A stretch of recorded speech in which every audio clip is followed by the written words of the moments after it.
Recording started. Hello, everyone. Online. Wait a minute.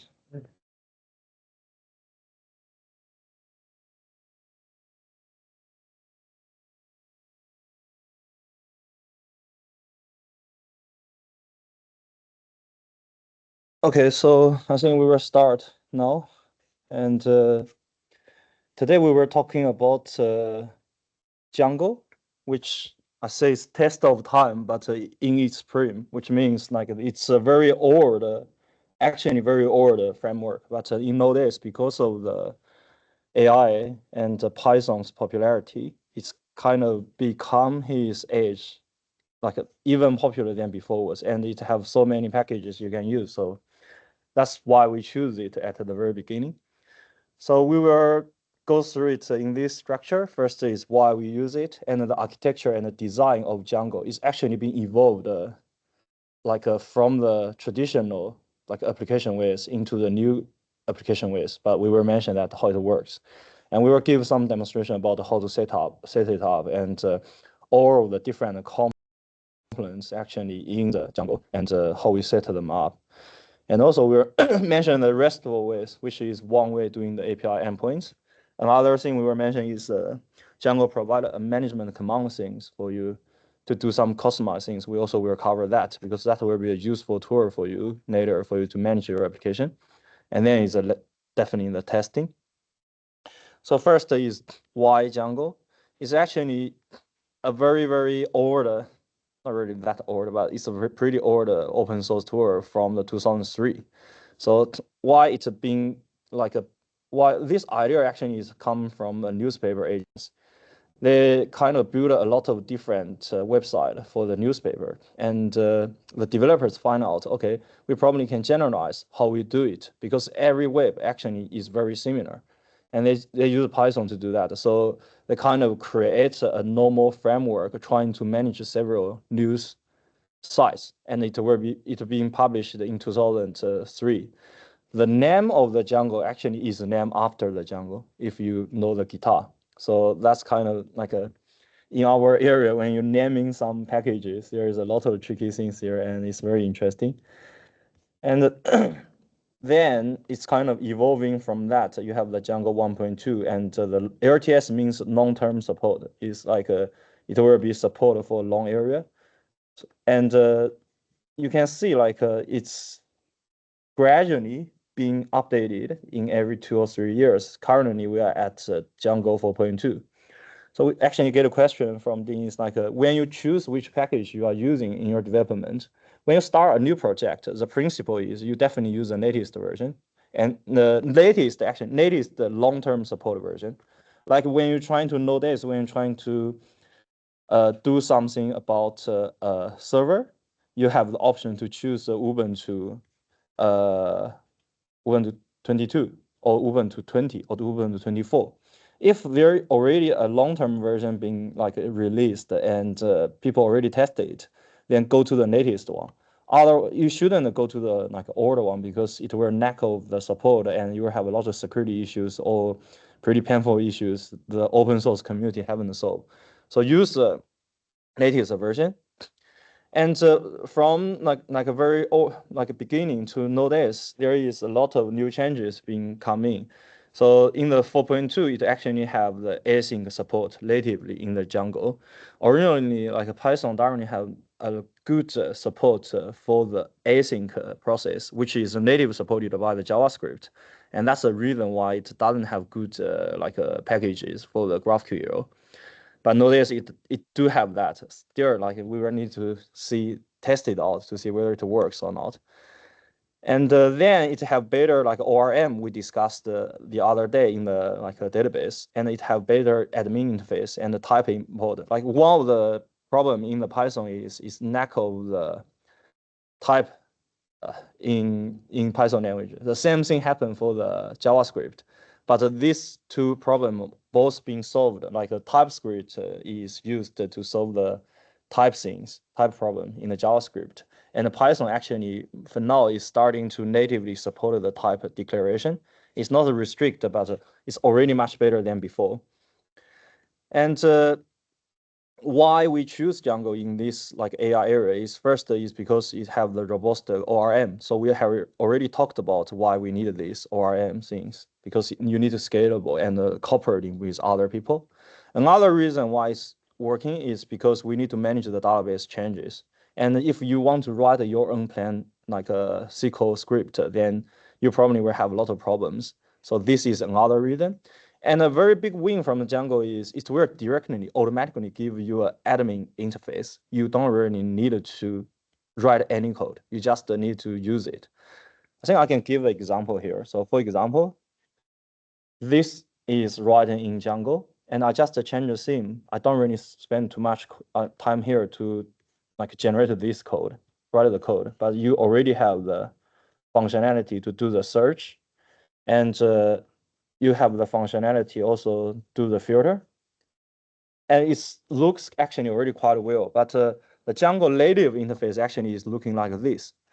It's not that fancy, but it's also like all the functionalities I have mentioned is actually there. So with this kind of interface, you can automatically to do a lot of filtering and search, and also you can do the create a new object in the database. And this all kind of auto box, you don't really need to do anything. And it gives you this interface. You can do the update and the delete also, of course. And the formula keys mapping, all the things. And the built-in systems with user authentication. So this is a very big win because you don't really need to invent the wheels. And one of the big problem with Flask or other platform, even in the Java, like is a popular framework, Java don't really provide something like this. You need to install some packages to get this happen. But it's out of box, and it have the built-in authentication system for the like access control. We'll have a subsequent section about how to build the authentication and authorization between different components. But the key thing here is like you need to have some way to hash your password and save it into the system, into the database, and do a lot of security check. This is a very critical issues, and as a junior developer or a guy who not really familiar with authentication things, then it will be challenging for you. You will need a lot of like security issues in the system. But Django system is already being supported for the like by the community for a long time. So most of the mistakes a normal developer will have, they already made that and fixed that. So it's more secure than other like platforms. And then is the RESTful endpoints, like it's evolving from the MTV structure to this like RESTful endpoint structure. So natively it can support the like RESTful endpoints. And the Python stuff, like the machine learning and the AI modules, they normally are Python first. So if you want to in the API end, you want to run a light like a machine learning model, it's not recommended to do it directly in the API side, but you still can do that and easily get your things to be delivered in a scalable solution. So that's basically why we're using that. And compare with other frameworks in the like Python in the Python language. So we have decided we need to use Python because we want to have only one languages in the backend and the like script. They have actually several options here you can select. The first is Django, which is the one we selected, is full stack. And you have the Flask and have the fast API. Like from the architecture perspective, like a Flask, to my opinion, is just a toy. It's just a toy tool for students to learn what is web, but you should never put it into the production. I see it in the Agile Web Development Unit. Because of it doesn't have a built-in authentication system, the student need to like build the authentication system by themselves. And I see a lot of students directly store the password in plain text in their database and do the equal comparisons when they're doing the authentication, which is definitely a big wrong thing. And you definitely cannot do that in the production. And that's just one of the things like in the Flask when you're using that. You definitely never have like a production ready level of the application. For the fast API is actually also involved from the Django's concept. So when the modern like a stage of the front end and the back end separation comes, people find out we want to deliver the API faster. So this is basically the name from. However, the fast API, as its name indicated, it's only good at delivering the API in a faster speed. It doesn't have the packages or the capability to use authentication system, admin things we have mentioned. And it works. Like you definitely can use a fast API in your production, but for us, we want to build a full stack application, and it's kind of a new area. Like later, currently we know we need function A, function B, and function C. But in one day, you probably, because your product launched and you get a lot of popularity from the community, and like someone comes to you say, okay, we have a lot of paid users, we want to add a new function, can we add it? Then for the fast API, what you need to do is you need to analyze requirements and then design your system, write your code by yourself. But in Django, normally when you have a new request come in, you can first check, is there anyone already implement this on the market? And then you can just use a pop-in store and include that packages in, if that package is well supported by the community. There is so many cases in that scenario. So my conclusion is the Django is mature things. So you definitely use that if you're building a full stack application. Never build it in Flask. And if you have your a justification with edge cases, you can use a Flask API. And yeah, that's kind of my reasons why should choose a Django. And there are actually a lot of big names there was actually written in Django. I think in China, the Zhihu is already also built in Django, but they actually rewriting it because that's different word. China has so many traffics for most of the websites. But here in Australia, and especially for our applications, you don't really have that much a concurrency traffics. So in the early stage, you don't need to write it in a very efficiency language. And if you really reach the milestone 1 million users, you can see they still survive, and they definitely have 1 million users in their scenario. So, and with the help of the cloud computing, you definitely can do that. So that's kind of someone already did that. You definitely have way reached there. So you don't need to worry about your future of the product. And the architecture. So how the Django was designed, this is being this is actually not what a Django be designed. It's called MVC. Before the front end and back end was being separated, all of the code or all of the requests, if you change your page in the router, for example, if I change my pages from this one to this one, you can see the router changed. But I haven't put any request to the backend and load this. But in all this, when I doing that click and switch the URL in your browser, it will hit your server. And your server will handle the request. And based on the request, what it is doing, what's the request URL, and what's the domain of the request, it will send it to a model to get the data, or it will send a view and render the data. And the data then will go back to the controller and send it to the end user. So the end user will get the HTML in the end, and some CSS and the JavaScript. So that's what we call is the MVC architecture. M means model, C means is controller, and V means viewer. So this is how different component and was being connected. This is pretty common architecture backend frameworks was using. Express is definitely is a popular JavaScript backend framework. It's using this architecture, and there are some C# and Java frameworks using this architecture. But this is not what Django was doing. But Django have a similar way. It's called MTV. It's just their ways to interact how they should deliver this. So the M in the Django is actually the model, which is what we said in the database unit.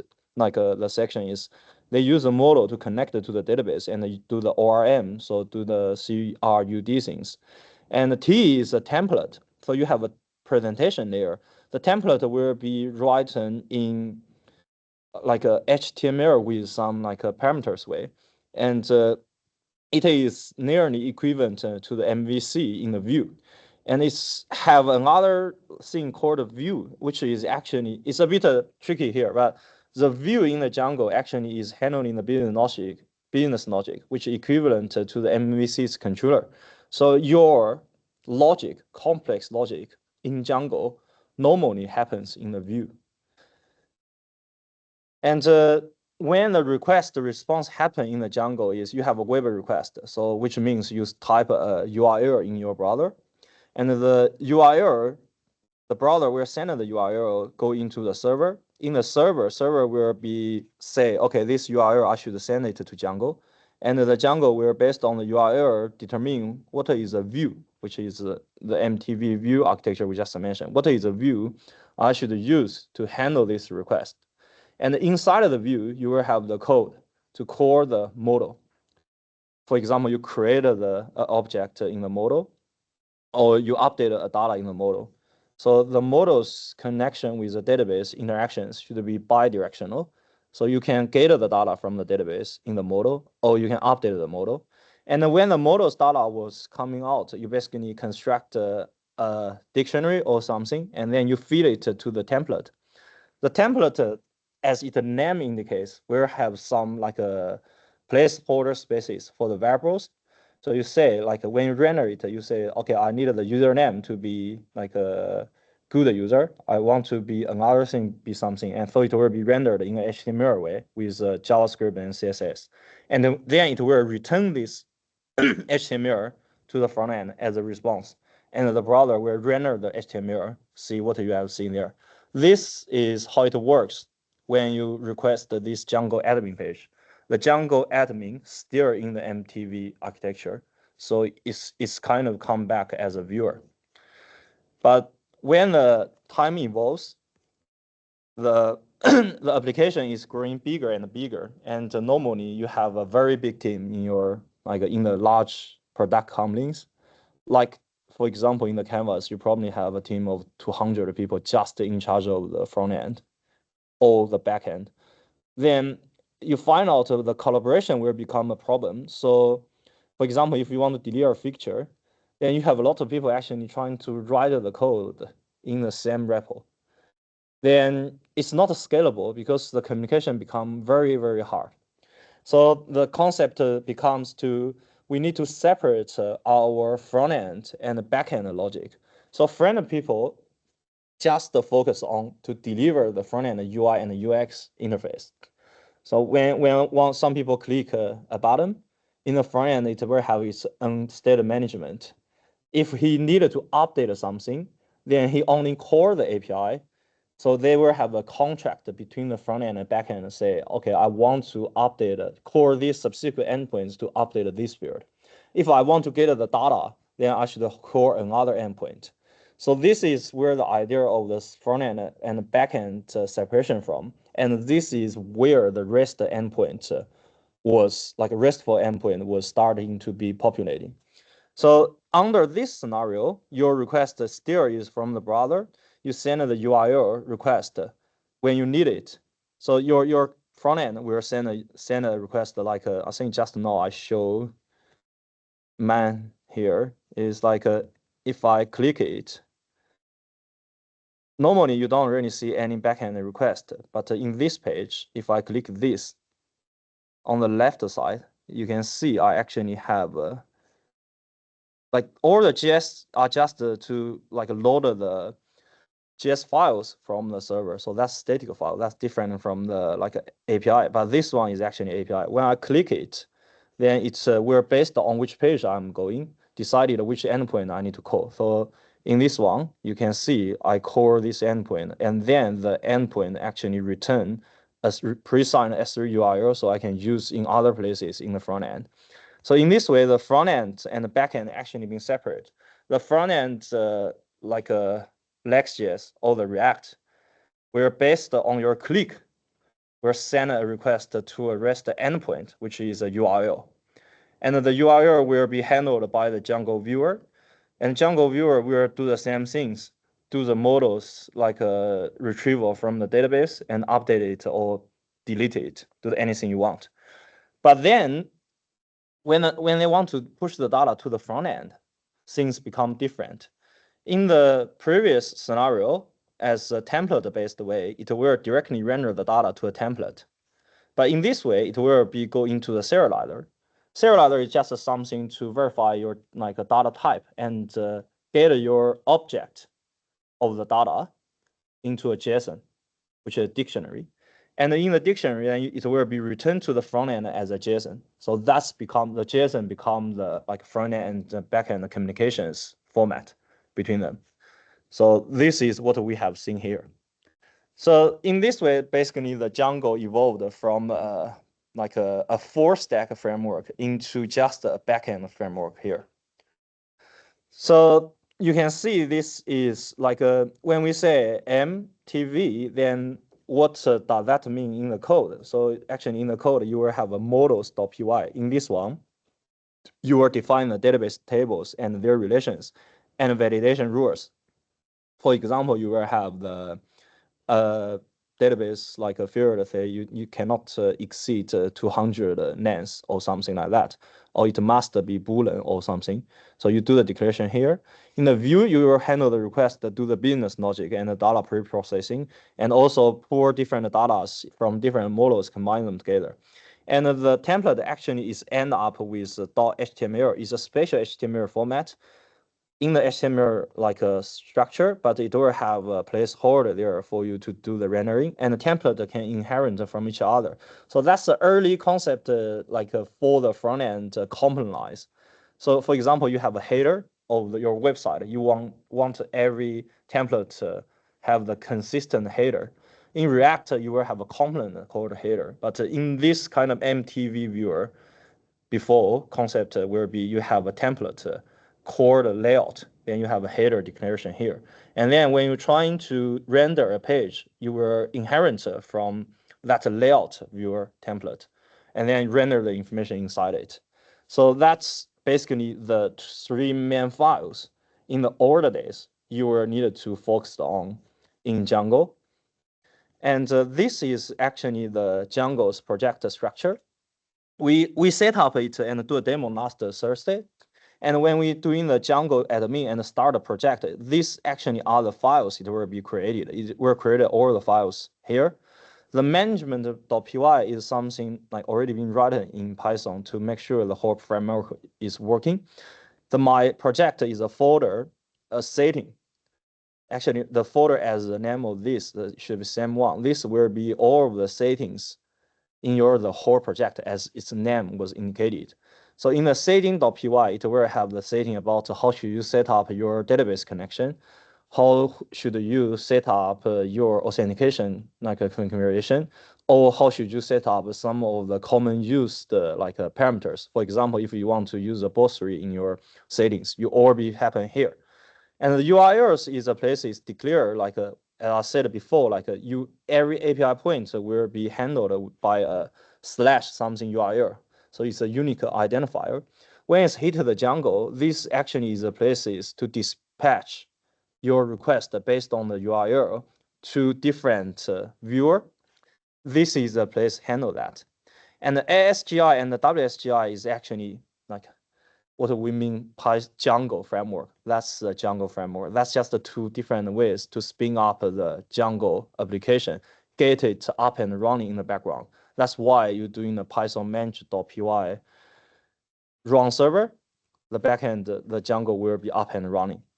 And then if you wanted to implement your own logic, Django have a very specific concept there for you to do the work, which is called an app. So your highest level is a project, and then after the project, you have a level of the concept called application.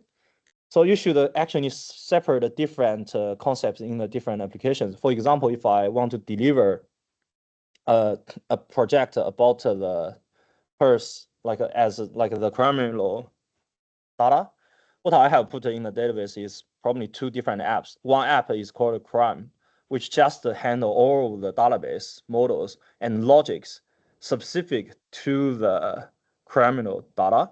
And then you have another app called ABS The ABS will only handle the data for the ABS. So you use this way to isolate your logic and get them modelized. This is best practice. So you should follow the same pattern.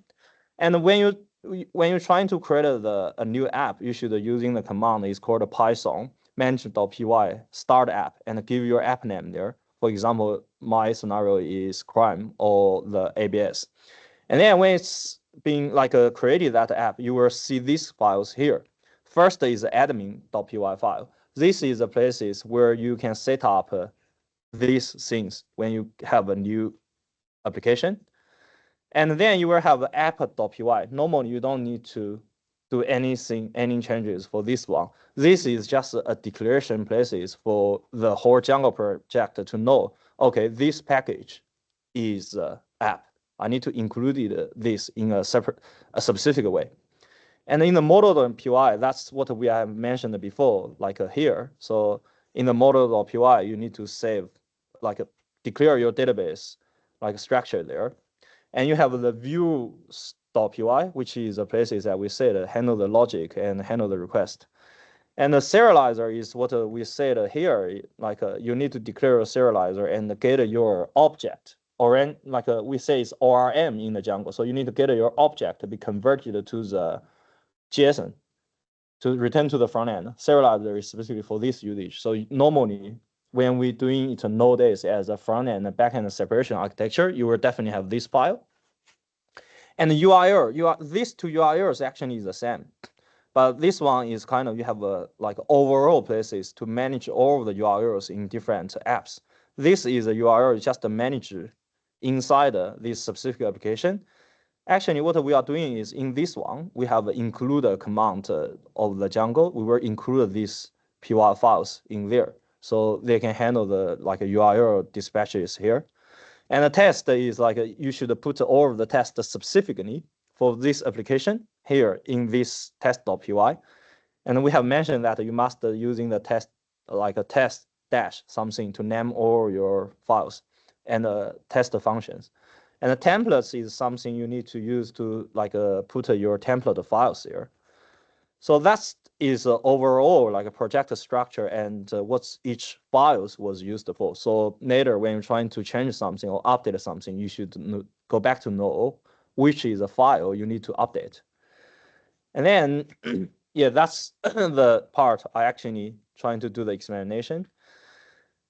And then Django actually have another, why it is being calling the framework is because there are some code already written by the Django people, the community, and do the middleware or hard work for you.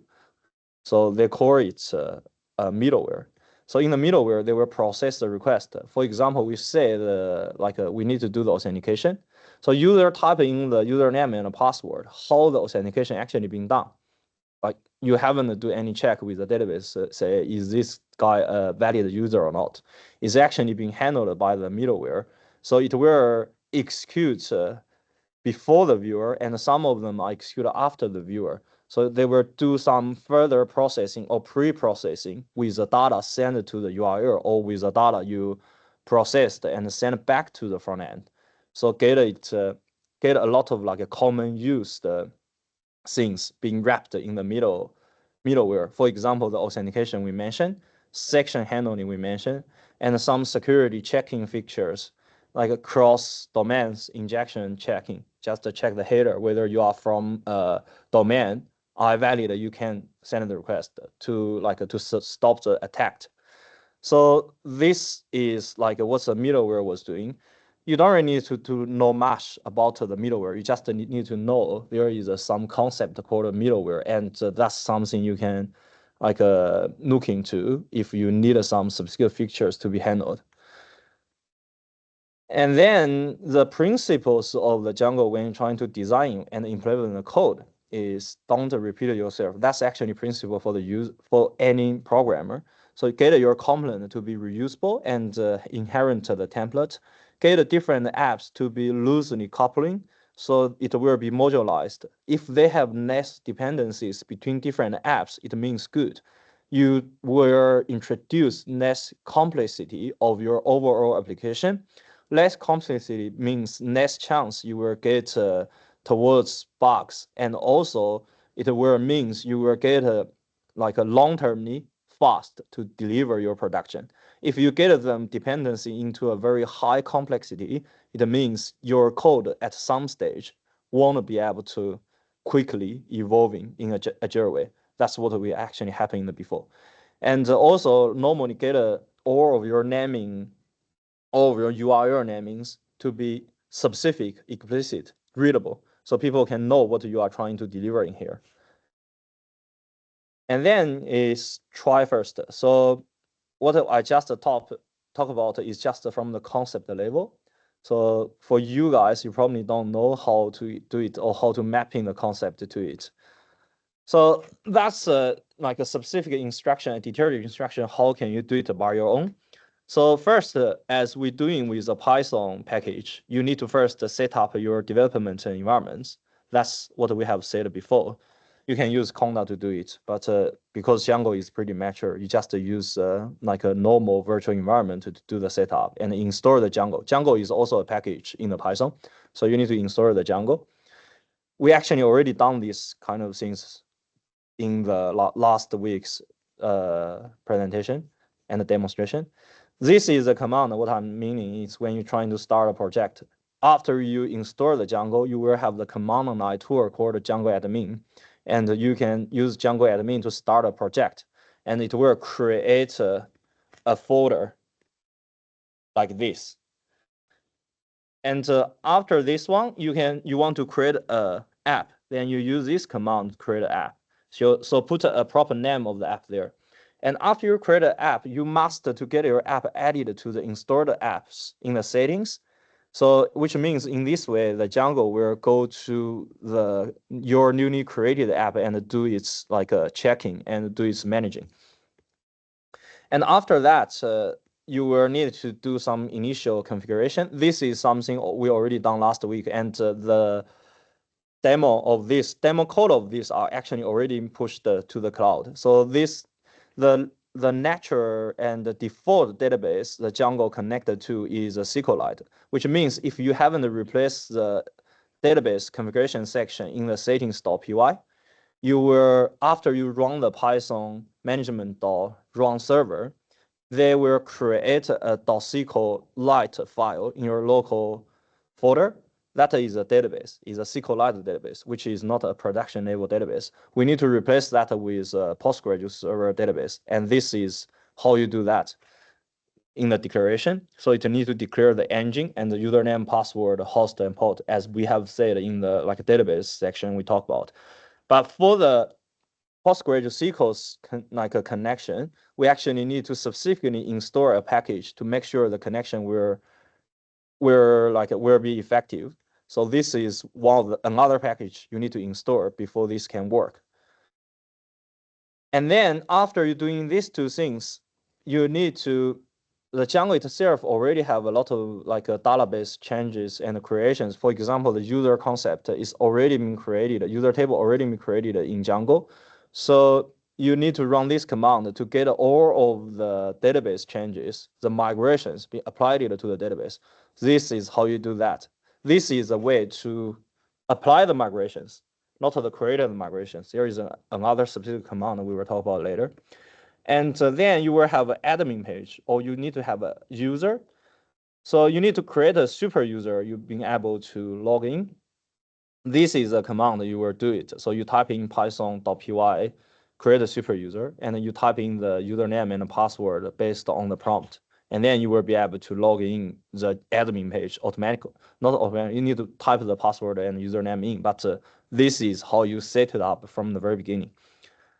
There is no default rejection like a link in the Django admin. So you must, if it's the first time you initialize it, you must create a username and password in this way. And then you can start starting your Django in this development mode by running this command. Then your application is accessible in this local host 800. We have demoed that like last week. So after this step, you need to go back to your folder and verify these are actually the file already been created in your folder. So make sure you haven't missing anything. And then you will have some of the common issues you will like face when you're doing this kind of try first setup. One of the very common thing is port in use, which means you actually already have Python running somewhere in your terminal, or you haven't stopped it properly. One way you can do it is just substitute another port to starting it. This is a command you do that. And you probably will have the migration issues, like you haven't get the migration running properly. This is another command you can run to get the database migration in sync. And sometimes if it's in the production mode, you probably see your CSS and your front end doesn't look great. Then this is a command you can use to generate the static files for the Django page. And another big things we mentioned in the Python package development is you need to manage all of your dependency properly. So you needed to have a requirements text txt file. Like one way you can do is just to use the pipe freeze we have mentioned to create this requirements file and commit it to your like a project. Or you can just manually create this file and include the package you have used in this txt file, and also specify what is the version of the packages you have like included to make sure other people can replicate what you have done here in your local machine.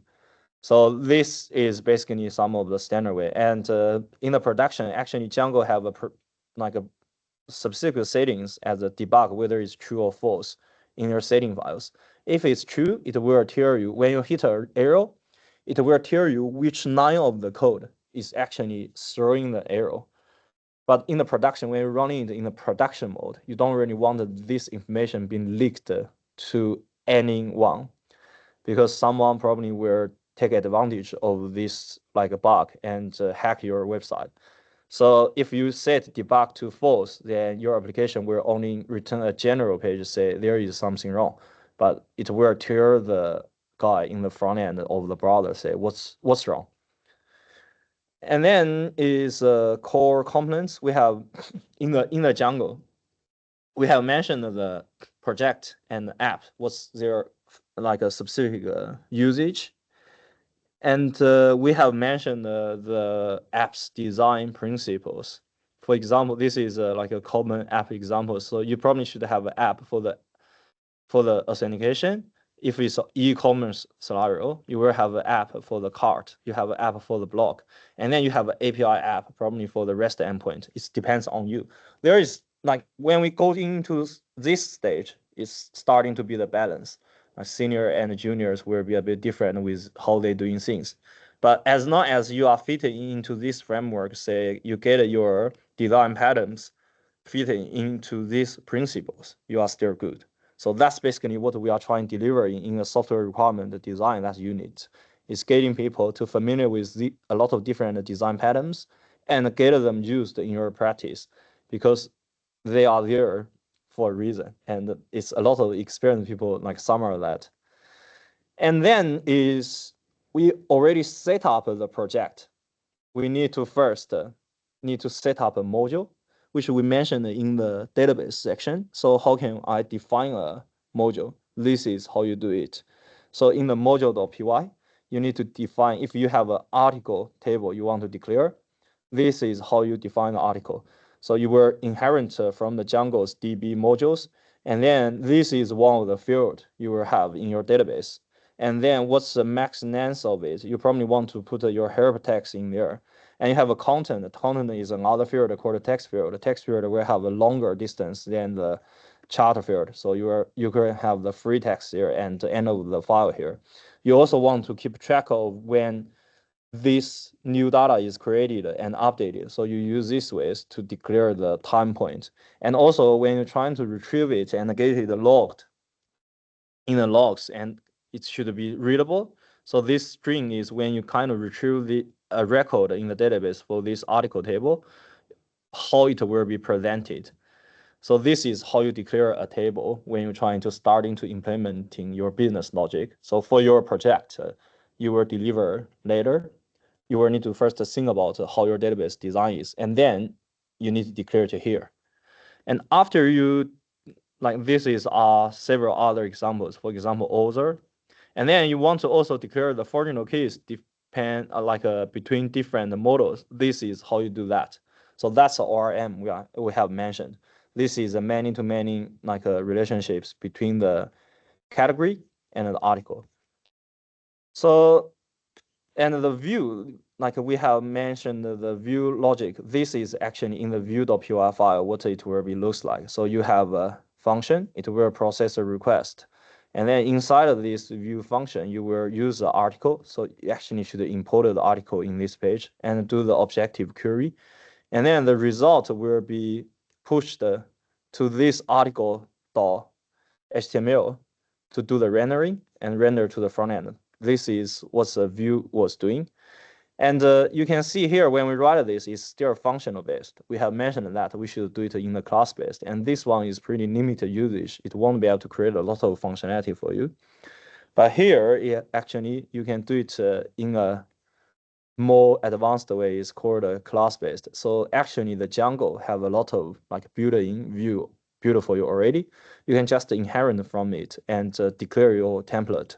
So what you have done here, they actually already done it for you in this list view class. So that's still fitting into the traditional MTV view ways to deliver things. And then it's you need to set up your URL to make sure your request actually being dispatched to the proper view. This is in the URL.py. How should you declare your code? It's fairly simple. You just say article, this is what I mean. In the project URLs, you include the apps URL, and then in the apps URL.py, you just import your views in, and then you can declare it that way. It will work. So this one means the pass will take an input as a PK, which is a primary key, and ran a processing by this viewer. This is another way you declare it as a class. So it's all just the pattern. So you just need to follow how they develop this package and how you should use it. And then this is what we're talking about. What's a template? So you can see here, it's very, very like the HTML, but inside it, you have a block section, which why it is calling template. It means in different blocks, you can put different things. Like for example, here, we just say we want to render a list of the article. So you can see there is a for loop here actually. After you ran passing this articles object here, this is a list of the article objects. It will in this template, when it's trying to render it in the Django and return the HTML to the front end, it will loop it and then create a lot of this H2 and P HTMLs and send it to the front end for rendering. So that's a template. So that's how the template folder should be looks like. You need to use inherency. But to be honest, if you want to deliver your function with our full stack design, you don't need to do any of these things because this is already last generation technology. Nowadays, we use more advanced things, easier to be developed. So Django admin is, we have seen before is here, you just set the admin URL, and then you will get a look like this. We just show you. So how to do that?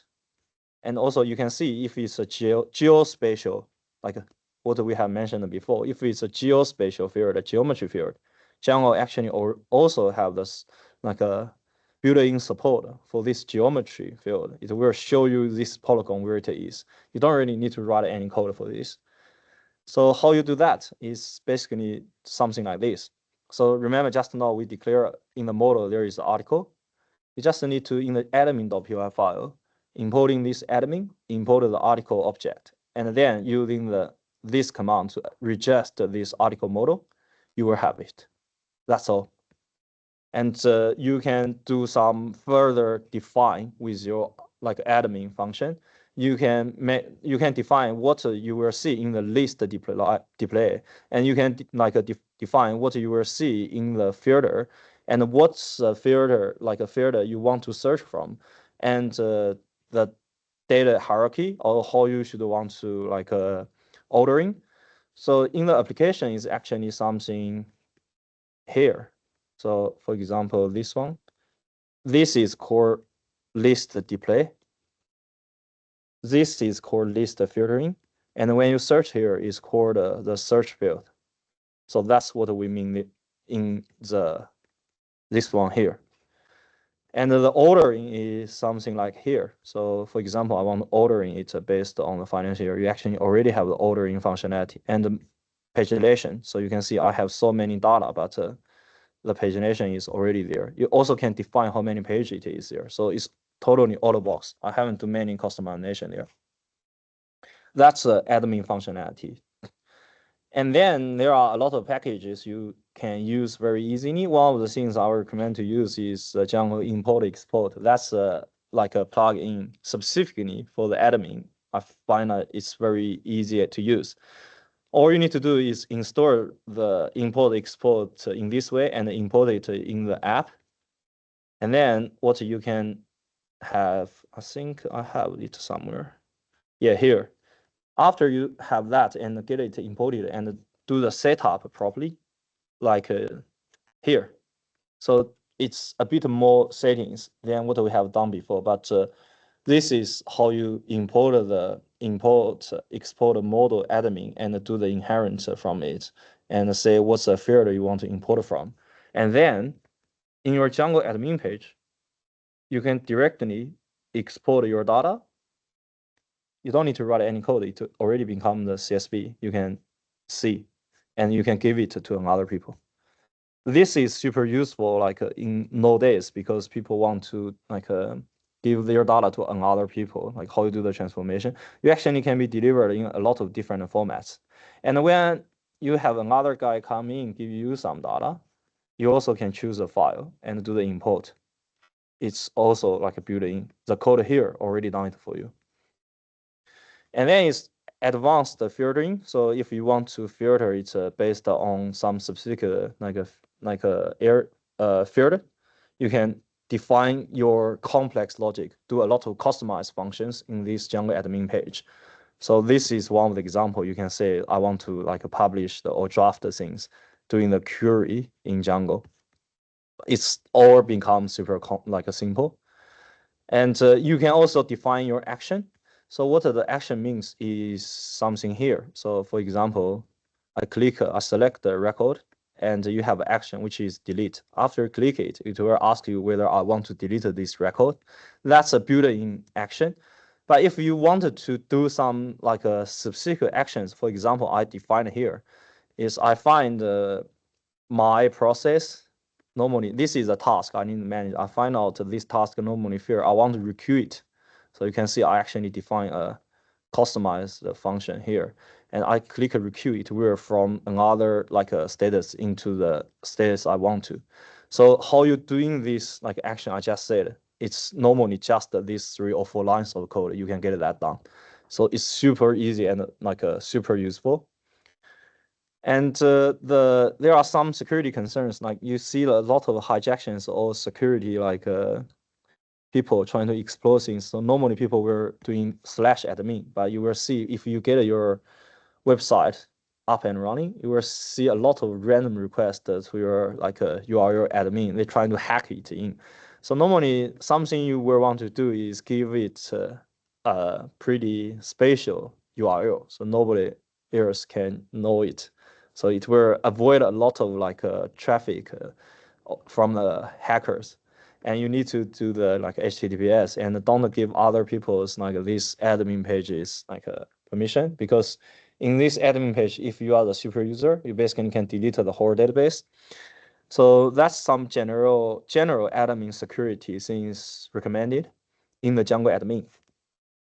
Then we have, so until now we have mentioned all the core components in the Django, and the most common used one is actually limited concept. Similar as Docker, we only have 4 concepts you need to understand. So go back to get them digested and understand what they means in the code. So this will be your knowledge later. And we have keeping talking about what is RESTful. So we have keeping talking about like the view already being out of date. That's last generation's technology. What we mean is this generation is called RESTful. RESTful, I think the full name is representable state transfer, which is nowadays like everyone was trying to, when people mentioning the API, is actually mentioning the RESTful API normally. So how we do that in the Django is there is a framework. It's not the Django's framework. It's a package for the Django called the Django REST framework. And you have another package actually for you to build a lot of like interfaces. But anyway, here is if you want to use the RESTful ways to deliver your API, you need to install these two packages. That's most popular one. And then after you install that, include them too in your installed apps, because that's a code other people write for you. And then in your RESTful framework, you need to have a specific chunks of code to declare the settings for your REST framework. For example, here we will have a pagination. If you have too much information in your database, then for example, for me, it's probably 400,000 records in my database already. Then our like the API endpoint will automatically deliver it page by page. You don't need to write the code by yourself. And it will say what's the authentication ways it is. So this is the settings for your REST framework. And then after this, you need to define your serializer in the REST framework. That's kind of recommended way how you do that. Remember, we mentioned before, serializer is something when you have a dictionary come in, you go into the serializer. Serializer will verify whether you actually meet the requirements to save to the database. So he will do the type check. And when you're trying to deliver the data from the ORM into the front end as a JSON, he will like the input for the serializer will be an object, and the output of the serializer will be a JSON dictionary. So this is what the serializer was used for. You can declare it in this way and declare some of your complex logic. But normally we don't need to do that complex things. And then view set is a bit different from what we have delivered before. Before was our view set actually is a template for. So for now, you can see here our response. There is nothing about the template and HTML. The data is returned back is a dictionary we just seen in our endpoints. So you can inherit from the view set from the REST framework, and then you define how you get the data from the database. You define your serializer. So the serializer will be say every time your data from the front end come in, it will go through this one. And you define how your API will be accessed. You can say anyone can access it, which is anonymous, or you need the front end user to be logged in. So you can declare what's the permission class you want. And when you're trying to deliver the data in the front end, like your cure set concept here is like you just want specific data in the database to be delivered to the front end user. Then you can use these things to define what the logic it be. And if you don't need that, this part of the code can go. And then after you have this class of view set was being declared in your view.py, you like this is more customized like functionalities in the view set. But after you have delivered these kind of functions, you just need to in your URL.py, you import this default router from the REST framework we have installed, and then register this URL and get them corresponding to this article view set. Then you should be able to see something like this actually. You will have your endpoints. I will give you an example later. And also like the REST endpoints are normally being delivered to the front end like developers as like a documentation things. So your front end will see, okay, if I want to update the data, what's the endpoints I should go to? What's the mass I should like a core to get the front end data updated? So you don't need to write that like a documentation page by yourself. You also have a package can generate the data for you automatically.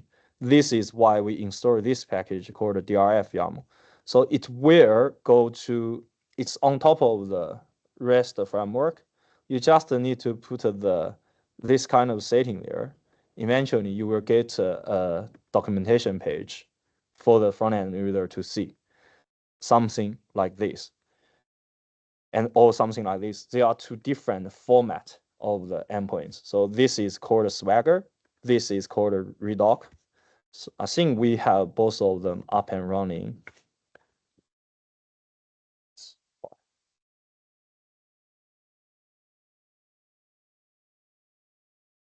So you can see it's okay,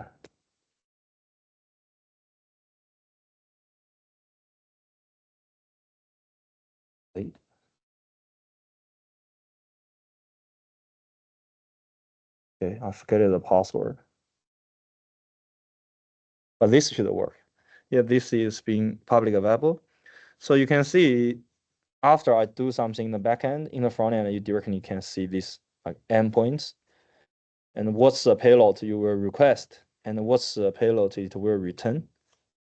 And also the hardware part, like this is one of the things we want to get the hardware data before. So you can see when you do some settings, this is automatically generated from your model declaration. And then you will have the gate to do something like this, and it will tell you what's your request command should be, or your response command should be. So the front-end user can come here to read your documentations and directly to do their things here. They don't need to ask you for specific endpoints what I will get. So that's a standardized ways for your front-end and back-end developers to do the communication. And in the Django, with this like packages support, you can get that being up and running with this much of the code directly. And then is you do, sometimes we need to do the API versioning, but this is more advanced functions. You don't really need to do it now because you just have the first generation of the version of your application. But in the like companies, you probably write some code and you find out you write a pretty shit code. You want to refactor in it or get it into the better status. However, your older code is actually already running on the like production. You don't want to break the changes. So the safest thing you should do is you just have a new version up and running. That's all you can do. So you have to parallelize the code. So you need to manage multiple versions of the API. And these frameworks also have the capability to do that. So you can see, you can set, you have these two versions. And if the version is version 1, what it should do. If version is version 2, what it should do. But in this way, you definitely get your code more complex, but it's something you can do. And then is authentication and authorization. This is one of the, we will have a particular section for this, but generally is like we will use a GWT to do the authentication. And you need to implement some proper authentication ways. We also will cover that later.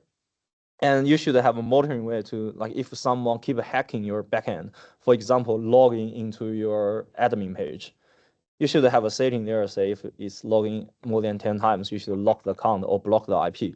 Something like that you should consider when you have it into the production. And performance, like the pagination is actually for the performance optimization, and the cache things, we actually mentioned that in the database section. But these are some of the best practice. And also the documentation, we also covered that. You should use the things we have mentioned, like the Swagger things to automatically generate the documentation for yourself. So this is the RESTful endpoints things. And then the next thing is a management command. So what's a management command? It means when you're trying to, we have seen it before, like we use the Python manage.py and start the app to do the app project creation. This is called a management command. It's some built-in functionalities Django provided. You actually can customize this to run some long-term work. So you can see here, the migration is something we have mentioned before, doing the database migration. Make migrations, if you have some changes in the database structure, you do the make migrations command. And if you want to create a super user, you use this Python manager.py, create a super user. And if you want to go into the Django, do the share things, you do this command. Run server is starting your development server. That's something you're starting with. And then you can customize it. How? In your app, you should create a folder called management. And then it should be created as a package. So you have this file. And inside it, you create a folder called commands. And in the commands, you can start create your command like this. And in this my command.py, what should be inside it is something like this. So you need to inherit this class from the base command function, and then have a defined function called handle. And then when you're trying to run after this, when you're trying to run Python manage.py, my command, this command here, the code here will be called.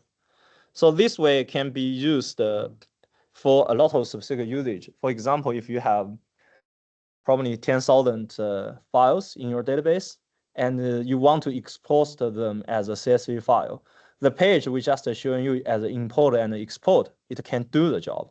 But the problem is the data is so large, it probably cannot handle the request.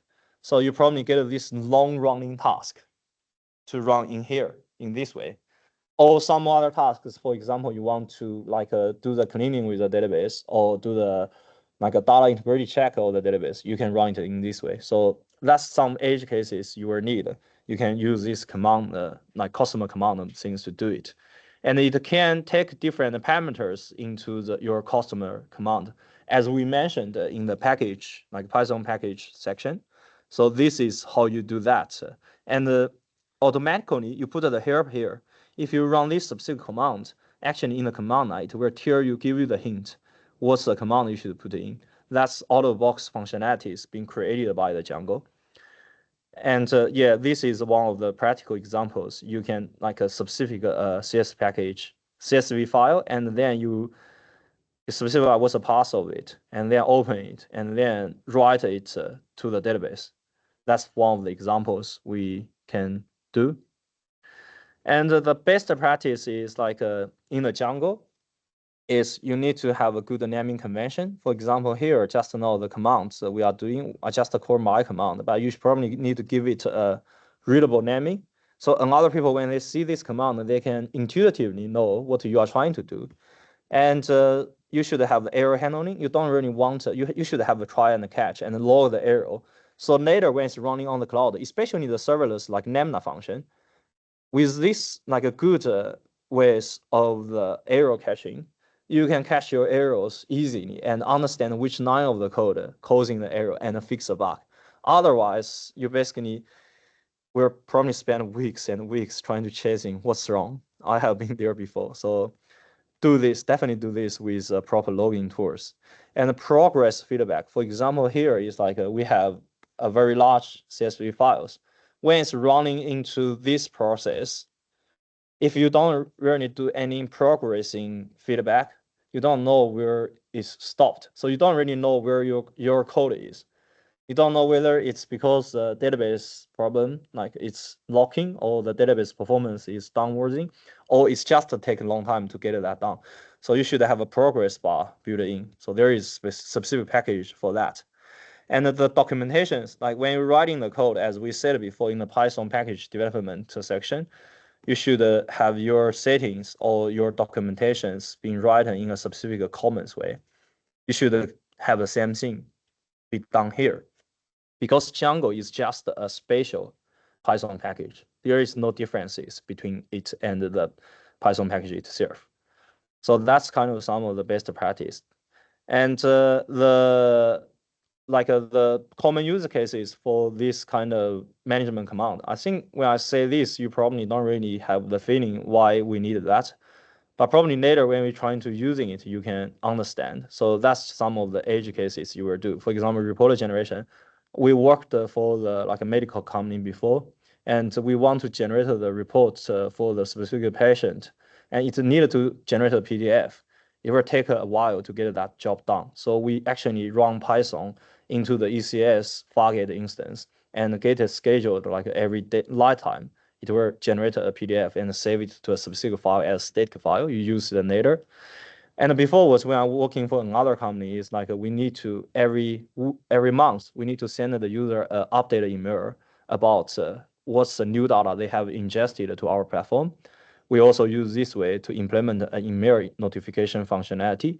Is we're gathering different data into the central places and rendering like a HTML template, like what's Django's template was doing, and then wrap it into an email. But sending the email to 1,000 clients is a long running task, right? So you want to be able to get that done by a URL, hit a URL. So you need to run it, the long running task in the background. So we also use this way to deliver the functionality. So this is a management command. Next is about the testing. You need to write the testing. Like we have mentioned that the PyTest is a common used testing package in the Python package development. But Django itself have its like unique things. Like Django is actually the API server. So test the Django framework compared with test a Python package is a bit different and it's more challenging. So Django actually have its own built-in unit test library you can use. So run the test in Django is something like this.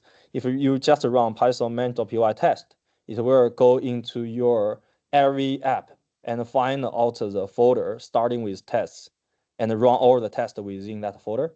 But if you want to run a specific test from a specific application, you specify what's the app you want to starting from. Or even worse, you want to trying to just run a specific test to try to see whether your test is running or not. You can use this way to point which the test you're trying to running. And then how you define the test. So inside your test or like a py file, your test should inherit from the Django test case. And then inside it, it can be tested the article creation. You give it some age values. The principle will be the same as like a Python package development test is. You need to cover your code as much as possible, cover all of the if-else branches as more as possible. So this is what you need to achieve here. But in this test case, you have two commands here specifically for this test case is setup and tear down. This means because when you're trying to run the test in the Django, you need to communicate with the database, right? So you need to create the data or delete the data, but you don't want to run this test directly against your production database. You want to run this actually against a test database. Then in theory, if you invent the where by yourself, you need to do all of the setup by yourself. So you need to go there, write a specific command, say, I need to create a new database, and then doing all the migrations of the database structure change, and then I run this test. But this test case is Django actually done the hard work for you. So when you declare these things, he will go into the background, set up the test database, and apply all of the migrations. And then you can starting to do the test on top of that test database. And after you finish your test, your database actually is still there. The test database is still here. You need to drop it, delete it. So the teardown actually is doing that, trying to help you deleting all the like a test database artifacts. So that's what these two functions was used for. And you can see this is a normal thing, like you have the self assert equal, similar to the assert things you're using in the Python package testing. So that's all standard. And for the testing, like here, this is testing the API end. For this kind of testing, you can just give the prompt to the cloud and tell them what's the cases you're trying to test and what's your model looks like, what's the API looks like. They will generate it for you. You put the code into the test file or test folder, and then when you should run it manually with a test command to make sure all the tests actually, you need to check that. You don't know this, you don't need to write so many codes, but you need to check that the test is correct and is proper. So in this way, next time when someone come in, he will change a very popular endpoints. He will run all of the tests you actually already built beforewards. So in this way, when he delivers these new changes to the production, he will be confident. He won't break all the functionalities. That's the purpose of the testing. The main purpose actually for the long-term testing, because you don't really want in the future, you don't break your changes. And another people want to come back to here to understand what you really done in the whole picture. He will just do some small changes and run the test, and all the tests pass. Okay, we are sure you haven't broken anything. That's why you need to write a test and why the test is so important. You have a question?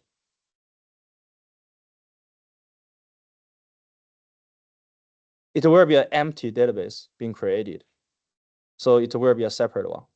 So Django will do it for you. When you run the test, it will have in the logs, it will say, I have it's a starting creating this test database called test something, and then it will go through it and running all the test. And then in the end of it, it will say our job the database. So it will be separate along database, but with no data. The data ingestion process should happen in your test here, like this one here. For example, here in the setup, you do the creation. So that's how it works. And just now is doing the like a view testing, and you can do the API testing. Like you do a specific API call and do the test whether the return is proper and the returns data structure is meeting the standard. So it will be another like a classes you should inherit from called the API test case. And then in the end of it, after you writing all the database, test the database, the coverage we have mentioned, the package we have mentioned in the Python package development, will still also works here. So you can install it and run this command. It will run all the test or run all the tests you have written, and then it will generate report in the HTML format. And you can open the HTML of the report to see, okay, whether I have done all of the tests needed. If not, then go back to write more test or ask AI to write more test. That's what we are doing today. So that's some of the best practices like you should follow, but I want to go too deep here because I think the test will be the last thing you will touch when you're trying to deliver these things. You have a lot of lesson to learn. But when you really deliver the functionalities and want to know how to test better, you can come back to here to check these each individual concepts, and then you can search each individual concepts online. It will give you the best practice recommendations. So this is just a summary about how should you do the test. And we kind of running into the end of all the concept side. So until now, any other questions about the Django? And the authentication things in the Django, like the GWT things and how to hook all the full stack into a secure way, we have a specific sections. So we'll deliver that in the next week. But in general, is there any questions about the Django? Pascal, I'm just interested in how you can make use of the templates to interact with React, for example. No, you don't use a template to interact with the React. You use a Uh-huh. RESTful ways to do that. That's why I say the template That's what is I thought. Yeah. the template is last generation technology. Yeah. Yeah. But you still need So to understand how it works. okay. So you send the JSON to the front end, and then the front end using React to handle all the pagination and etc. Yes, Yeah. that's Okay. basically how it works Okay. nowadays. Then you're talking about using the view to manage the flow, the logic. Yeah. So is this now all handled by React now? Depends what you want to Yeah. achieve in the viewer, or depends your team's like agreement. Some of Yeah. the teams is backend just provided endpoints, standardized endpoints like the REST endpoint will provide. So for one of the models you created, you will have 6 endpoints. Creation, which is post, update is put, and the Yeah, partial yeah, update is that's patch. the MVC part, right? So that's very Yeah. typical in the routing. But now the routing happens on the client side. I'm just trying to map the URL to, I mean, in the old technology, your URL will even have your model Model IDs name. in there. Yeah, Yeah, yeah, yeah, yeah. model name in there. But how would that be handled when you look at, React as the front end and Django as the back end? So that's the front end you want to be able to, for example, here Hmm. in our application, Mm-hmm. not this one. So this is built in the React. When you hit this in the front end, like you hit this, you can see it from the browser. It looks like the order fashion width as a page. Yeah. But the action you choose is all of the router changes happen in the front end. Is this whole thing still is a single page application? So in the front end, in the background, it will call another URL. The URL can be in the same domain as your front end, can be different domain as your front end. For example, us is we have another domain as a front end, which is the S3 URL, this one. So you can see our backend URL is actually totally different from the front end URL. And this API request was actually being handled by the React itself in the logic. So it will be front end logic, business logic heavy for some of the teams. And that's kind of the idea with going forward. The front end team will handle more business logic. And this needed to the evolution of from the REST to GraphQL with, because if you can see it from the GraphQL, the RESTful with is if you have 5 objects, 5 models and tables, they're all related.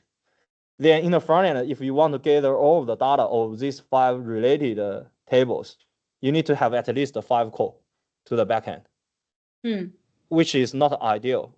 And the data you've been dumped back is all predefined. You probably will dump back a field with probably 1 gigabyte or 2 gigabyte, but that's not what you want in this specific rendering. So front end team doesn't have the control of that.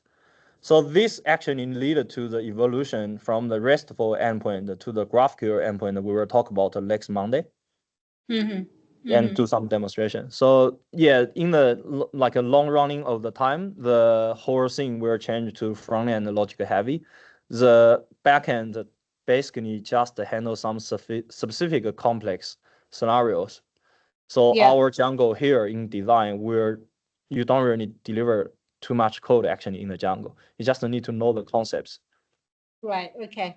So I was just thinking, if you have a huge graph in the back end, you certainly don't want everything to be pushed to the front end. That will slow down everything, right? Yes. Yes. Yeah. Yeah. So that's the GraphQL's concept designed from. Okay. Okay. Nice. Thank you. Okay. So I think we still get a lot of time. So today's any other questions now? Now? So today's homework is about to implement a Django template-based view to understand what's this order fashion technologies. And also you can starting to implement a RESTful endpoint. So you can compare these two technology. And you can declare a module and do a setup with the admin page to understand what the admin page is powerful is. And also you can go back to set up a Swagger and a Redoc, trying to get it being shown up in the front end and create a Django management account by yourself. Doesn't need to do too much things, but just to make it work. Also the test. And that's today's homework. If nobody have more questions, I think I will try to do a demonstration. I will try to get the terminal larger. So I think last week, Thursday, we actually, where is my? We actually get the full stack platform being up and running, which is in this repo. And also we actually deliver the code already to the GitHub. So if you haven't been able to set up the full stack of the application with 3 database and 2 backend data like successfully in your local, you can directly go to university website. Too slow. So I will give the link later, but you can go to this repo called platform. It's already have all the things being set up properly. That's actually what I have done last Thursday with Man's computer. So I push it now into the cloud. So you can pull it down, and in your local, all you need to do is running Docker compose up. and it should work automatically. And last time we already get the database connection probably. So the database part should also working. So we will open that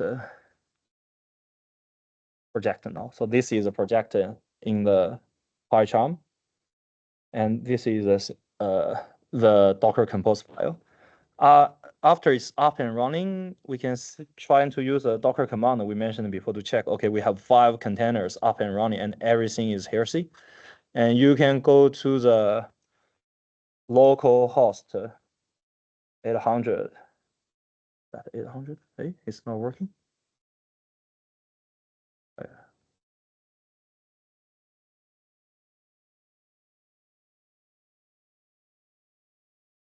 Have I mapping?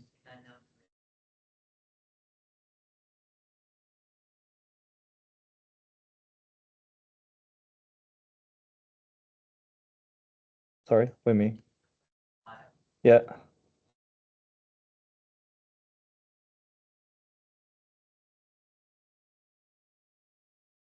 Oh, you mean here? Oh, yeah, probably. Let's change the command. I think get some code problem.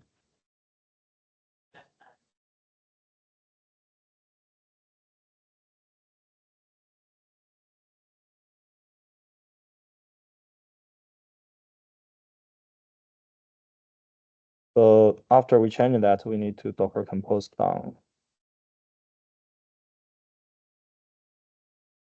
And while it's done, we just walk through what's Django package already have. Like this is the Django folder we have, and this is the setting folder we just mentioned.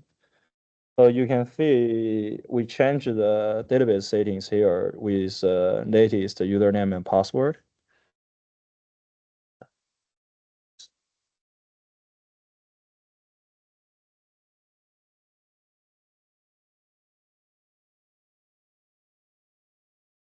Yeah, Django is up and running. So yeah, that means Django is up and running. Thank you.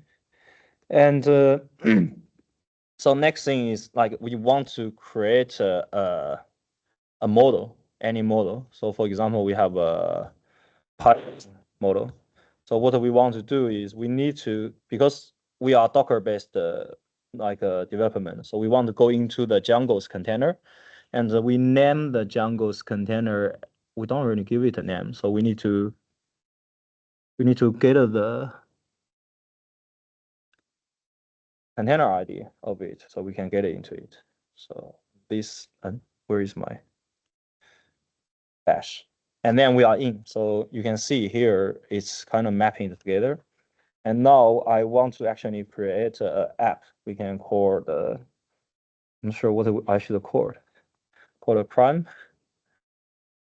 And then it's created the app. So you can see that's what we have mean. Like when you have a new app, it's something here. You have the model. That's the empty files automatically created. This is the app.py file. You don't really need to do anything. And then in the settings, you need to include this new created app into the installed app. And we will try to declare a model. We probably call it a crime. And it's have a name. Maybe we have a count also. And it can be integer and default to -1. And you can make sure whether it can be blank ball or can be raw in the database. Some scenarios you will have very strict definitions, like this filter must be something, like must have a value. And you can put the help text so the next people, when they're trying to access data, they know what you are doing there. So as I said, like your code is actually the documentation, so it's will be good to put the help text, like the name here, help text. So you can see like I have installed the GitHub Copilot. It will give you this kind of gray out commands. And my setting is if I click a tab, it will automatically do it for me. So you can see the code like developing will be so fast. This created at and updated at is called it have a specific field like a declaration called auto null add and auto log. This means like this auto null add means that every time when we created this like a record with this object, it will automatically give it a timestamp to this record, so you know when this one was created. And every time when someone was updated, the auto null means every time when you update this record, it will be hooked with timestamp also. In this way, you can track the history. So that's called a timestamp. That's the best practice you can do. So after I create this, then I basically have my model defined. I can try to make the migration. So you use this command, make a migration. You can just directly run it, or you can give it like a proper naming. That's again is a good practice. So my naming is I added the crime. So it will say it created the migration for the crime, and the file is this one. So when you go to the migration file, you can see here is a Django migration file is being created. After it's been created in this way, it's actually haven't been reflected in the database. I think we set up the database connection here, or we haven't. But anyway, we will set up later. But in current stage, you don't really get that applied to the database. So you need to run migration command. In this way, you can see your changes being applied to the database. And then we will try to do the admin first. So we will try to from the crime.model import crime. And then I wanted to define a crime admin.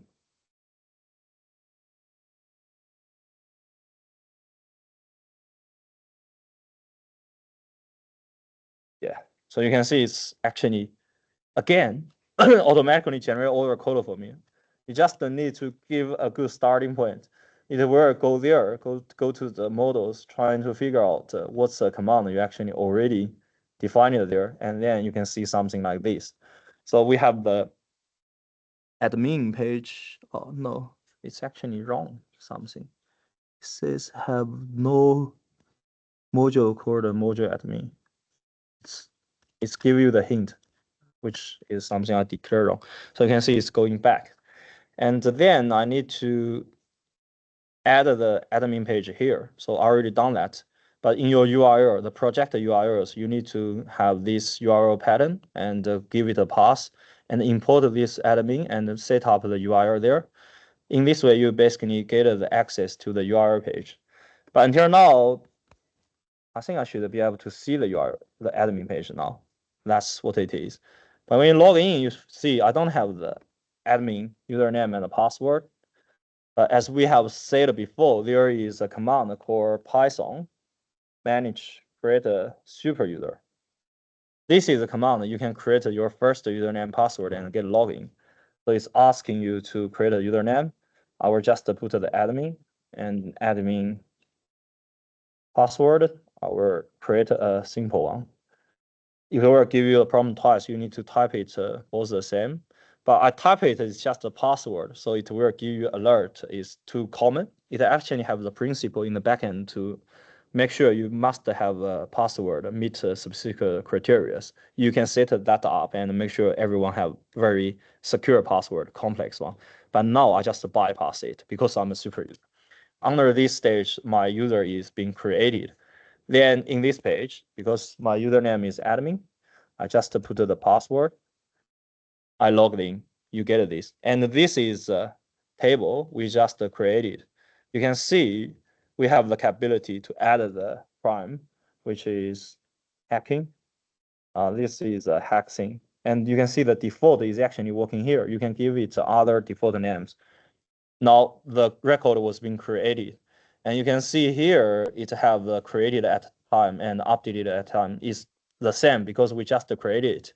And later you find out I want to update the module and you do it. You can see the updated time being up, it's the same day, so you same minute, so you don't really see the differences. But in theory, these two should be different because their timestamp definitely will be different now. And then you can, because we declare the filter by, you can doing this filtering here. And you can also doing the searching here and sorting here. That's all being defined in our code here. And we also in our slides, we mentioned we want to use the import and export setting up. So for example, if I don't have that slide, I will just ask Claudia about it. So I wanted to add the import export package for Django. That's what I want to achieve, right? And I roughly know what I want to achieve and roughly know what the code is. The problem is I don't remember how to write the code. And I don't want to go there to just start it. So see, that's what I'm doing. And it's giving me the instruction. So I will follow the instruction. It says first install this package. I installed it. And we have said before, you need to get your installed package actually with a specific version here. So what's the version we install? I don't know. You need 4.3.3. That's the version. So I need to put this one here because next time when you build it, it will be delivered to other people's places. But at this time now, I get this package being installed. Let's go back to what's the instruction was being put here by the AI. AI say I need to include it in the install.app. Then I get it included. Okay, no problem. And then it says I need to go to this page and doing this admin or create a resources things is too complex for me. I probably don't want to do that. Then it means you can do more complex things, but currently I don't want to do that complex things. I can just use a simple one. So I import that in. And I actually replace where the class I inherit from. And hopefully it should work this time.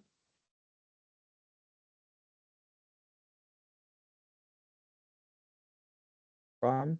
And you can see import and export it there. And you can do the import and export directly without too much customization. But actually, they provide more functionalities about the import and export customization. So that's the second thing we have achieved. What else we want to do in this homework? So we have set up the Django, and then we want to do a template-based view. Okay, then we also go to the ChatGPT, and we just have our no, not this, our close this one to get people less confusing. So here, that's the question I just asked in the Cloudy. Then I know what I'm trying to do now is I want to create a template-based view to present this model, for example. So I just type this. Oh, okay. It's broken. Without the Cloudy, we won't be able to write the code. So yeah, it's giving you the instructions now. Also the template, right?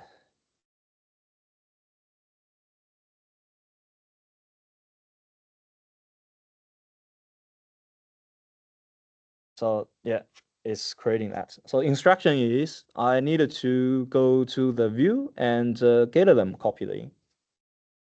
So I copy that.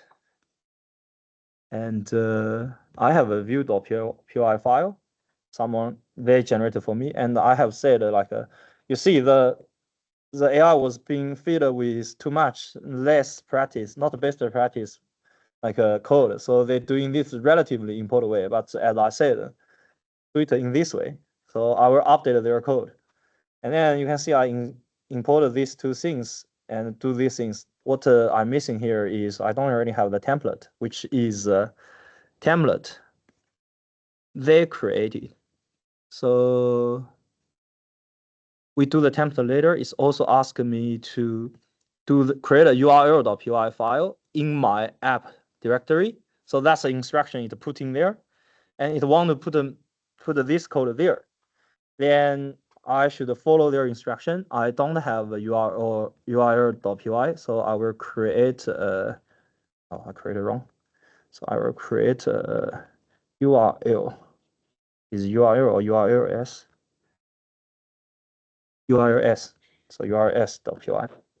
We follow their instruction, we import it, and again, it's relatively import. Probably because I haven't given it a name. So it's being imported. And then, as I said, he says in your project, the URL SPY, you need to include this. Okay, I will follow their instruction and I will include. So I don't have the include is something I need to import it. So I will have this. And my app name is Prime, so I need to change the code. And until this, I should get the API side, like no, the code side being set up is problem, but I don't have the template, and it's giving me the template, which is a template requirements base. But let's go back.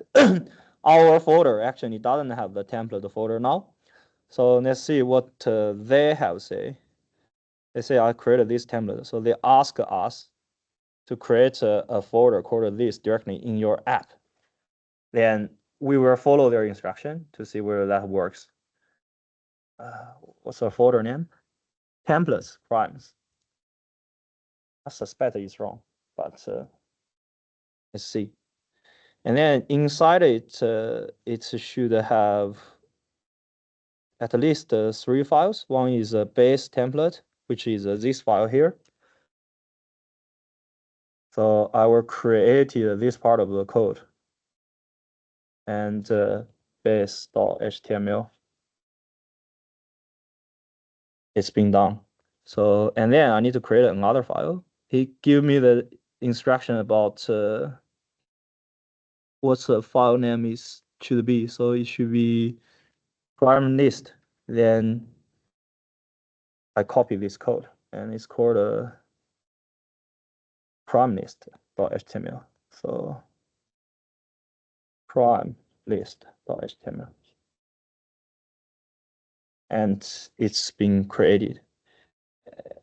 And you can create the detailed in the same way. Let's try also.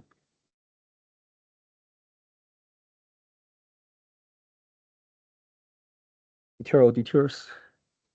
Says detail.html.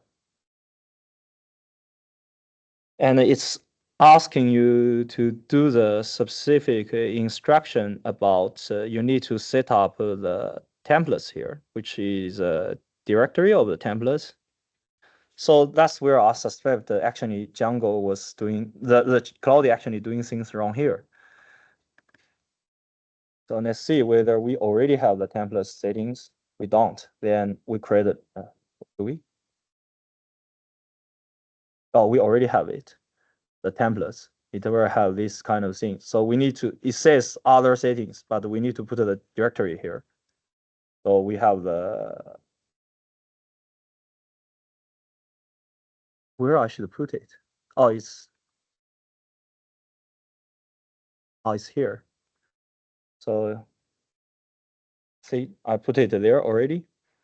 And then I think in theory, we are done with setting up. So let's try localhost 800. Right. It's there. And that's a record we put in the database. That's surprising actually. They also doing some like a Bootcamp as like a starting. It looks pretty good. So you can see it's working. It's just working. We haven't done any code changes, just to follow the instruction.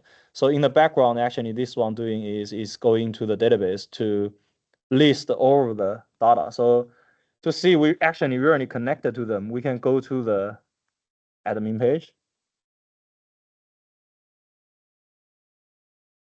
And we can create another prime.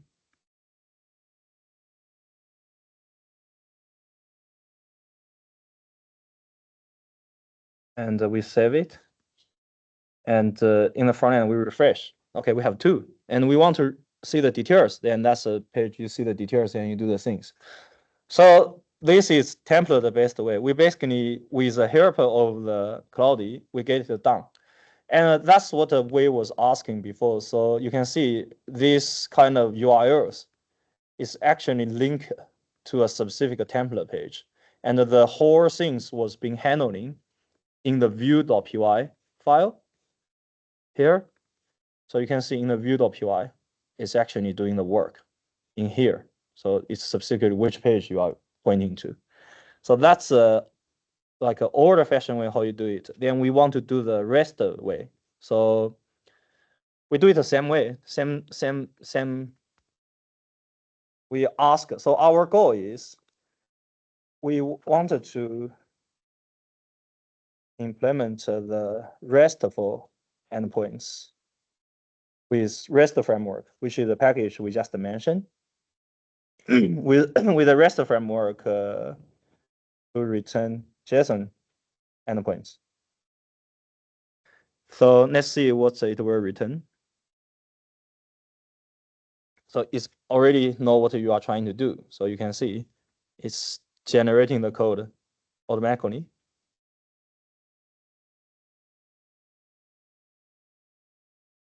Okay, it's done. Then it says we need to first install this package. We will follow the instruction inside the Django container like we have done before. Install this one. I actually already installed this one, I think. Yes. And we need to include this one into the installed app, which is similar as what we just done. So let's go here and get that included.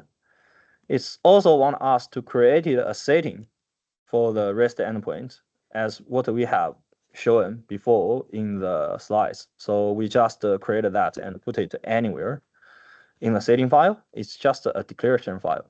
And as we said, it's want you to do the serialize, which is in the REST ways, you're trying to convert the data, which means you need to create a serialized file here.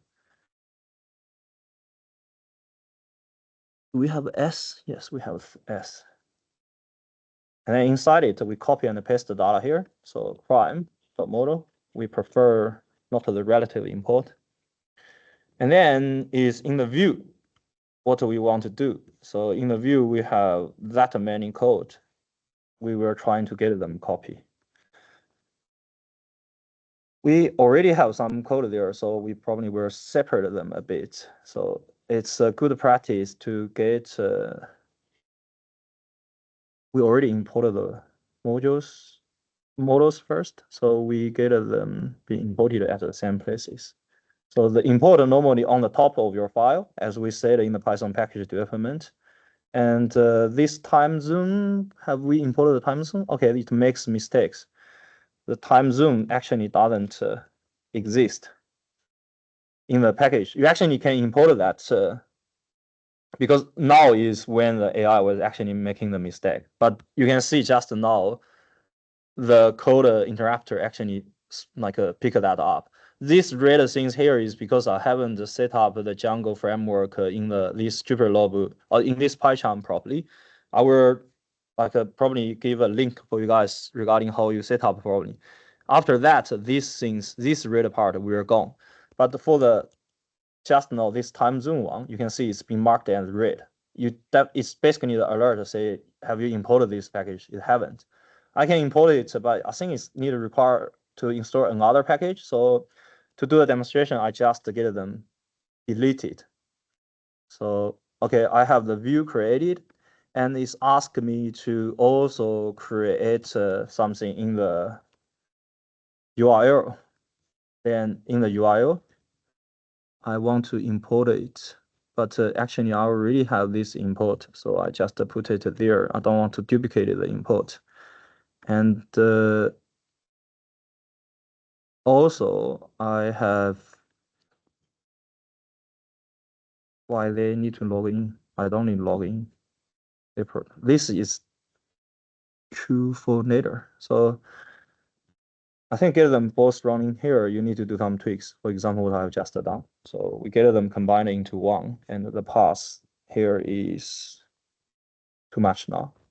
So in this way, I get them registered in the URL. Let's see what's the error things he want to do. So he says it's optional. If you want to add a customized pagination, you can do this pagination.page. But for now, it's demonstration, so I don't need to add that. And then it give me the hint like where I can do in this prime URL hit. Let's try. I don't think this is problem.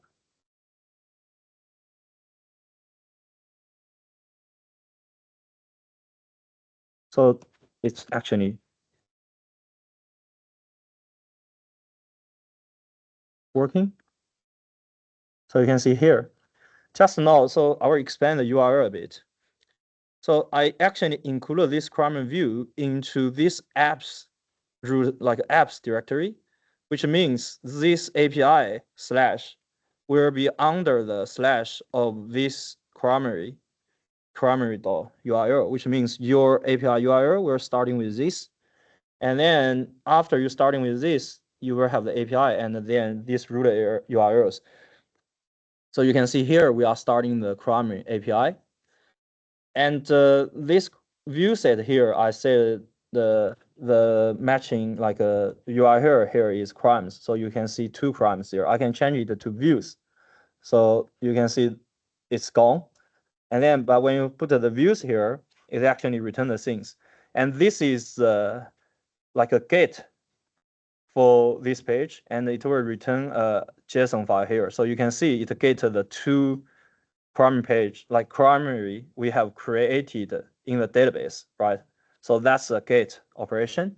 But you actually can do more because we actually created more, but I don't think it can be easily viewed by this built-in page. So go back to the homework. Our demonstration just now is we actually created the RESTful endpoint. So I demonstrated with you guys the get endpoint, but I haven't give you guys to show the other post or put endpoint as it's supposed, because it's a view of the model view set. So I need to add the swagger in. Then we have another task. So the same thing I will do here is I will say, can you help me add the swagger UI? And see what it will say. So you can see it's using this popular like framework I just mentioned. So we will follow what they are doing here. Pipe install, and it's installing it. And as a standard, we should go to the requirement.txt file, go to add this package in. You should go back to find out which version it is to manage it here. That's one of the easiest way I was imagine, but I haven't find out what it is anyway. So I get that swagger, and then it's asked me. So it says in your projects, I need to add it to the setting, and also in the like the project main URL.py, I added this kind of thing in. So I will do the first step. I go to the settings, install app, and then I get this as an installation thing. And later, I will go to copy this and go to my project main URL. But there are so many things, so I'm not sure. So I will first try to copy them all in, so they get all copied, and I will see whether these other things also included. So we can see these two are duplicated, so I deleted these two. But the admin things is definitely something they haven't included. And these two, so he says you need to include your existing URLs here. So I put my existing here, deleted the older one. So until now, I should be able to access the Swagger this way. In theory, let's see. it's out. So you can see I said I have actually created all of the modules. So 6 of them, 1, 2, 3, 4, 5, 6. That's 6 default one. Oh, wait a minute, 5 or 6. Yeah, 6. 6 default one from the models view. So get is to get the data, and get a specific data. Like you need to give the ID, get all of the data, and get a specific data. Put is means you want to update the data of this model. Patch is to partially update. Delete is delete this data, and you should have the where is my post? Yeah, post is create a new record in the database. So that's 6 standard one. But you can see I have another 2 endpoints called statical and the timeline. That's in the code. I think the AI find out that's common required functionalities. So they define actually 2 extra endpoints and will return the data in this specific way, aggregated based on total count and the time you can access. So in this page, why people use a Swagger? One way is because you can click try it out, and then you can see the try it out actually also will go to the backend, query the data, and return to you. We can also do it with a post. So try it out, but this time post is you need to put some data there. So I just do a small edit, and here I do some command count. But here the count I put in is actually string. So it will say, okay, see, it says it's not accurate because your types is wrong. So you need to change it to the correct types, and then you click the execute. It's create a new record in the database. Let's confirm that into our UI. Yes. And let's confirm that in our admin page. That's just different tools you can use to check the data. So you can see here, that's the thing we called and get from this like Swagger interface.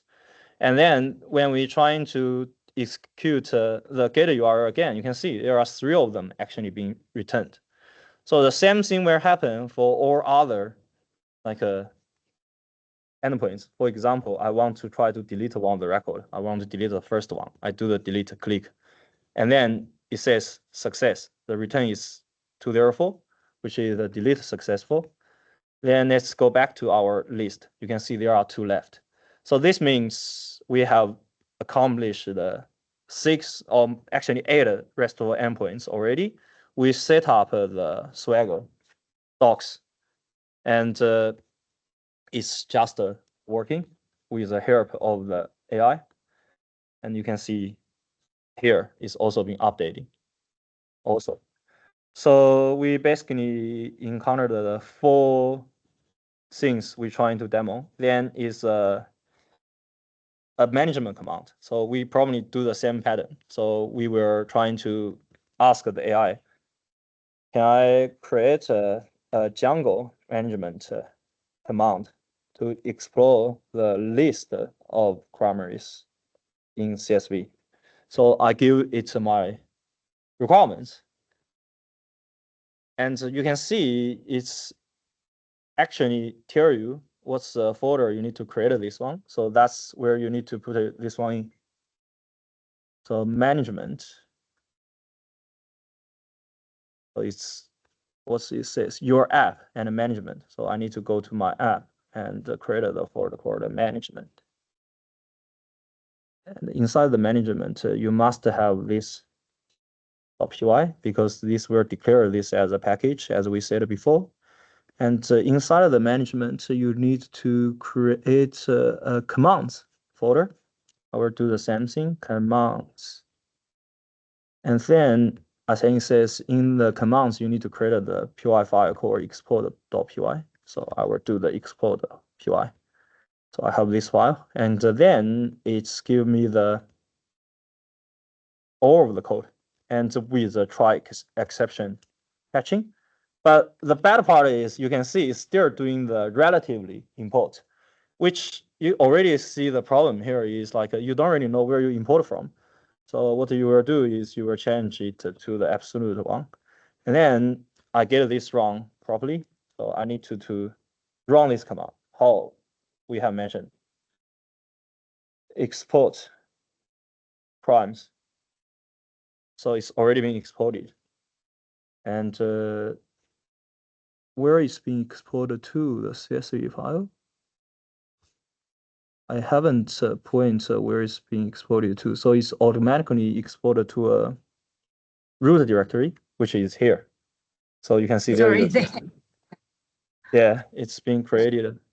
So yeah, that's kind of the management command you can create. And the tests, I think as I said, I will try to, it's already have the test file. Yeah, it's automatically generated. So write some test for me for the prime model. And your job will be just waiting for it to write it for you. So it's actually creating two for you, not just the one. One is testing the modules, which is from we call it a unit test if you have taken the unit of the software testing. And another is API testing, which is more into the integration testing part. Actually, it's doing more than I expected. It's also testing my command. So you can see the code is generated, is testing command also. We will just demo the first one. You can try the others later, but let's see what's inside there. So it's also using the relatively import, which is not good. We change it to the full import. And then if you want to run the test, it's Python manage test. It's failed, actually. Why? Oh, okay. Value too long for the characters. Where is this one testing? So I think that is because I actually try to see which test it is. Test the name complexity. This one have error. So let's find this. Yeah, this is the one. And it's actually supposed to be error. So this part actually running it wrong. So it should have a try catch to assert it. This is wrong. But if we say, what do we mention there in the name? 250. So if we trying to test within the max length, you can see, it's failed again. Oh, assert variation. Oh, okay. It's supposed to test the things wrong and throw the error, but I think the Django actually is throw the error, but the error haven't been catched properly by these places. So you can see there have a failed test. But if let's try to see what he does in the text fixing. But that's actually expected. So it's just how you write the test properly and catch these errors and do the assertion. I think the assertion here is actually been writing wrong because normally when we writing the code to do the test, we actually not writing it in this way to trying to catch the error here. We normally probably have a try catch somewhere to do this. So they probably don't have the enough like a training data. This is why it have these edge cases. But at least you need to know how it works and you can test it. So this one, I think that's the updated one. So let's try to use this updated function to see whether it's probably fair again. Okay, this time it works. So you can 25.6 and it's asserted the error. So you just ask it to do the the AI trying to do it for you iteratively. So we actually do a demo for all of the tasks we have mentioned in the homework, but that's not the end of it. Today is a bit long, but you can go back to starting to think about in your project, what's your model should be and starting to define your models in the model of PY. But generally, this is a places you can like define your database things, and currently how people using the backend to communicate with the front end. So next week we will discuss about the GraphQL things we mentioned and the whole authentication things we mentioned, and then we can start to do a demo of the fully end-to-end project, because currently we have everything we need to build a full stack end-to-end AI application nowadays. So I think that's it for today. It's already a lot of information. Any questions until now? No question? Okay, then we probably wrap it today. Any questions online? Oh, very good. Thank you so much, Pascal. Okay, thank you. Then we concluded today, and see you guys. Someone raised their hand, or they just thumb up. Okay. Samuel? Okay. Yeah, it's just a mistake, sorry. Okay. All right. Okay, see you guys next week. Thanks a lot, Pascal. Bye. Thank you.